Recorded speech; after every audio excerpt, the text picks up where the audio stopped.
O ngayon, sabihin niyong sinungaling si Trillanes. But based on our law and our constitution, nakabase, maliwanag pa sa sikat ng araw, bawal magkaroon ng anumang pagkuha ng proyekto sa gobyerno kung ang isang kamag-anak mo na katulad ni ay nakahalal sa pwesto.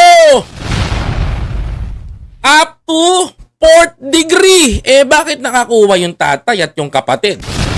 Nadamay pa ngayon ang St. Gerald na pag-aari ng Diskaya.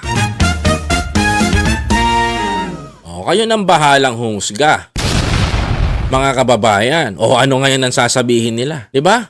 Ngayon ang pinakamalinaw. Paano nangyari yun, mga kapatid? Gate ni Trillanes, undercapitalized o kulang sa pampuhunan ng CLTG at Alfrego Builders, kaya nakipag-joint venture o nakisosyo sa mga kontratistang may AAA licenses tulad ng mag-asawang Curly at Sara Diskaya.